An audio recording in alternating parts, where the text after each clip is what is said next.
नमस्कार, मी Priyanka Gaikwad. Pune prime top 10 news या बातमीपत्रात तुम्हा सर्वांचं स्वागत. लोकसभा निवडणुकीमध्ये बारामती लोकसभा मतदारसंघ मोठ्या प्रमाणात चर्चेत राहिला होता. कारण या निवडणुकीत अजित पवारांच्या पत्नी सुनेत्रा पवार विरुद्ध सुप्रिया सुळे अशी लढत झाली होती. यामध्ये सुप्रिया सुळेंनी बाजी मारत ही निवडणूक जिंकली होती, तर सुनेत्रा पवारांचा पराभव झाला होता. यानंतर आता येणाऱ्या विधानसभा निवडणुकीत पवार विरुद्ध पवार अशी लढत पाहायला मिळणार आहे. उपमुख्यमंत्री अजित पवार यांचे धाकटे पुत्र जय पवार यांना विधानसभेचं तिकीट मिळू शकतं. बारामती विधानसभेबाबत अजित पवारांनी मोठं वक्तव्य केलंय. जय पवारांच्या उमेदवारीबाबत अजित पवारांनी संकेत दिलेत. कार्यकर्त्यांची मागणी असेल तर जय पवारांना संधी देऊ असं वक्तव्य अजित पवारांनी केलं. त्यांच्या या वक्तव्याची सध्या राजकीय वर्तुळात चर्चा आहे. केंद्र आणि राज्य शासनाच्या माध्यमातून पुणे शहरातील रस्ते, उड्डाणपुलांची कामे करून नागरिकांची वाहतूक कोंडीपासून सुटका करण्याकरिता प्रयत्नशील आहे. याकरिता स्थानिक लोकप्रतिनिधी, प्रशासन, नागरिकांना विश्वासात घेऊन कामे करण्यात येत आहे, असे प्रतिपादन उपमुख्यमंत्री तथा जिल्ह्याचे पालकमंत्री अजित पवार यांनी केले.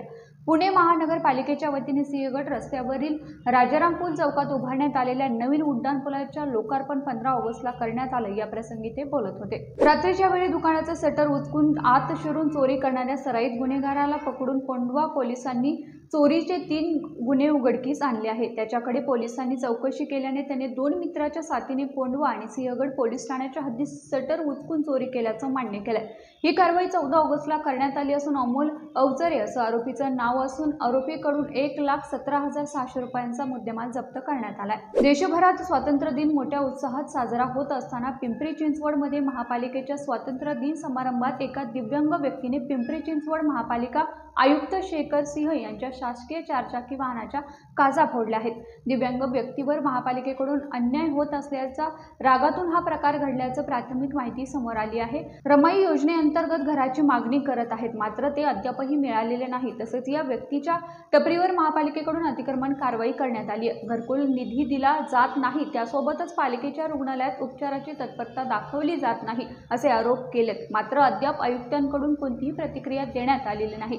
पोलीस या प्रकरणाचा अधिक तपास करतात. पिंपरी चिंचवड शहरात असलेल्या तब्बल 7 कॉफी शॉपवर 15 ऑगस्टला अचानक पोलिसांनी धाड घातली. पिंपरी चिंचवड शहरात काही कॉफी शॉपच्या नावाखाली महाविद्यालयीन तरुण तरुणींना प्रवेश दिला जात होता. अश्लील चाळे करणाऱ्या या प्रेमयुगलांना पोलिसांनी ताब्यात घेतले. धक्कादायक बाब म्हणजे तरुण तरुणींना बसण्यासाठी विशेष सोय करून दिली होती.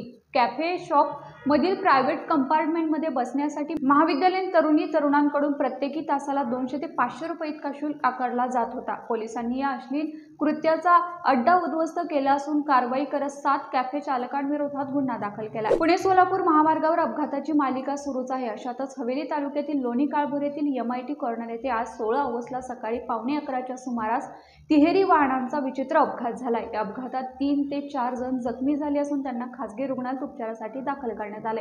मागील काही महिन्यांपासून पुणे पोलिसांनी अंमली पदार्थ विरोधात मोहीम उघडली आहे. ललित पाटील आणि त्यानंतर विश्रांतवाडी ड्रग्ज प्रकरणात पोलिसांनी कोट्यवधी रुपयांचे अंमली पदार्थ जप्त केले, तर अनेक जणांना अटकही केली आहे. त्यानंतर आता पुणे पोलिसांनी आपला मोर्चा ड्रग्ज विकत घेणाऱ्यांकडे वळवलाय. आतापर्यंत झालेल्या ड्रग्ज प्रकरणात पोलिसांनी 10 ते 15 जणांना अटक केली. यात काही ड्रग्ज पेडल यांचा देखील समावेश आहे.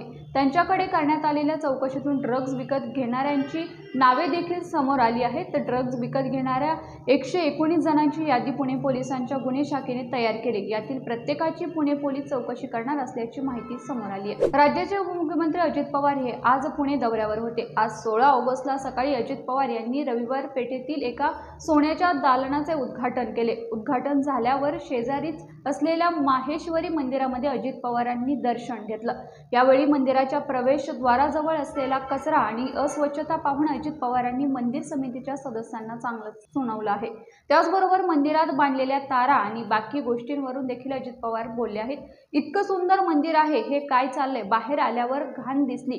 इतकं मोठं मंदिर आहे, इतकी माणसं येतात, मंदिर स्वच्छ ठेवायचं. महापालिका झाडेल तेव्हा झाडेल, मंदिरात येताना अशी घाण दिसणं बरोबर नाही, असं देखील अजित पवार यावेळी म्हणाले. पुण्यातील वाघोली परिसरात असणाऱ्या राजेश्वरी नगर येथे टँकरचा अपघात झाला आहे. वळण घेताना टँकर चालकाचे नियंत्रण सुटल्याने टँकर वेगाने थेट सोसायटीमध्ये घुसला. ही संपूर्ण घटना CCTV कॅमेऱ्यात कैद झाली असून सुदैवाने यात कोणतीही जीवितहानी झाली नाही.